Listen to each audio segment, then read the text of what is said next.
Season of Love is Blind UK, I wasn't really convinced by any of these couples, and I personally didn't think any of these couples were giving long-lasting marriages. But this season, especially, is giving love is paper mache, because it's embarrassing how paper mache most of the marriages were this season. Out of everyone, I was rooting the most for Sarova and KAL, but there were issues in their relationship. It was given very much they were the most promising out of a unpromising bunch, in my opinion.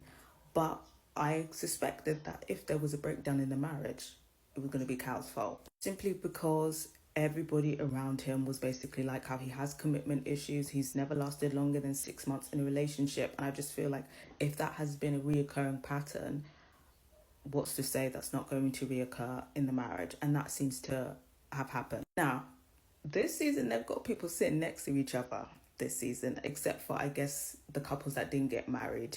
But you could already see straight off the bat, from the body language, they're sitting apart, and they're like, "Well, how's your marriage going?" And Sarova said, "What marriage? They only lasted 3 months." And with the other couple that didn't make it as well, that seemed to be the timeline. 3 months, like as soon as the new year came in, they're having conversations saying the marriage is over. You can wait a week into the new year. Why? On New Year's Day, the day after. Oh, it's very crowd. Yeah, Sarova basically spills the tea and was basically like how she was blindsided, and that basically on New Year's Day, he basically was like, "Han, we're over with." And she basically says till this day she doesn't have closure yet, and she just feels like he's wasted her time and he shouldn't have got married to her in the first place. And yeah, because 3 months in, diabolical for you to be like, done decision. And he was basically like, he's made the decision for both of them. Rude. We're trying to get down to the nitty gritty, and he's talking about how the main issue was intimacy and how he couldn't give Sarova what she wanted.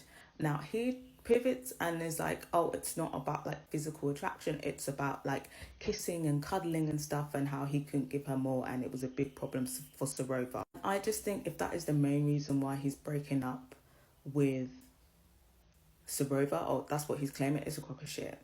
Crock of shit. That's absolutely ridiculous, because you can't give your wife more kisses and cuddles. You're breaking up with her. It's because you don't want to do it in the first place. And let's call a spade, he wasn't attracted to her. He said what his type was. Sarova's not that type. Yes, it hasn't worked out with that type either. But if he's saying intimacy and all this stuff, and he can't give her more kisses, and because he don't want to, because he's not attracted to her. And after this, who's he gonna run back to? His type. And this is why I'm not marrying someone if I'm not their type, because this is how they move. I don't want to fight for the marriage because, you know, it ain't given what he wants it to give physically. And because he's not physically attracted to her, it's just like he don't even want to try. You know, when the whole conversation was going about with KAL saying his specific type, people were saying, "Oh, what are you guys trying to insinuate? What are you?" It's very simple. It's very simple. It don't have to be a big scandal. It's very simple. If you're not that man's conventional, typical type, don't bother. Don't bother, hon.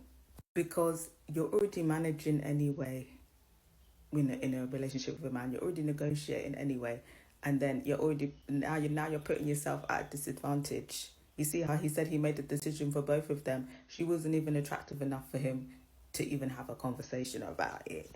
But you know what? Better 3 months in than like a year, 2 years wasted, right? But yeah, he absolutely wasted her time. And then, yeah, obviously Sarova's very upset about it. And KAL's coming off really defensive. And I just feel like he just needs to say, like, "Look, it wasn't working out. I'm sorry," and kept it at that. He's trying to justify himself because Sarova's like, he's very cold and he blindsided her, and he's trying to justify himself. And it's just like, babe, 3 months in, you're ridiculous, KAL. There's nothing to discuss. Even when he's trying to talk with, even when we have a section where Sarova's mum is talking, and she's basically like, "Yeah, you wasted her time and there was no communication there and you were very cold with her." And now he's trying to argue with her mother in public. Have shame, KAL, arguing with someone's mother after you did the girl dirty. And, you know, Sarova, obviously she's hurt. She's been done dirty here. She's talking about, yeah, he didn't make an effort, all of this stuff. And then he's talking about, oh, so what do you call it? Oh, so you're just gonna ignore the 5-star honeymoon that I paid for off of my own back. I bought the flights off of my own back. There, who else is meant to be paying for the flights? Our whole husband, and you're trying to throw you paying for the honeymoon back in her face. This is why I can't be dating in the UK. This is the stingy English side talking. But you're the whole husband and you're saying, oh, well, I paid for the honeymoon. And it, okay. Well, you're not enjoying the honeymoon as well. Embarrassing. And it's just like, now he's ruined his own PR, because if now seeing this, I won't want to date KAL after this, let alone get married to him. He's just gonna have to be single his whole life. This is ridiculous. Yeah, unfortunately, like I said, the couples this year were not serious, and the signs were there. And also the way that he has been camping under people's TikTok comments, including mine, it was giving that he was trying to get ahead of the narrative, that he was trying to defend himself because he knew that he did Sarova dirty. And I feel like when people are camping in people's comments from the show and the show isn't even over yet, at least wait until the reunion comes out. At least wait, or at least until the end of the marriages, right? If you didn't get married, but he got married. But the ways a lot of the most questionable people coming out fast in these comments to defend themselves, I already knew they did some bad stuff. Overall, I don't think he's this crazy villain, but is he a time waster? Does he have red flags? Yeah. And ultimately, I feel bad for my girl Sarova because she thought she was going to be treated like a princess. She was going to have her happy ending.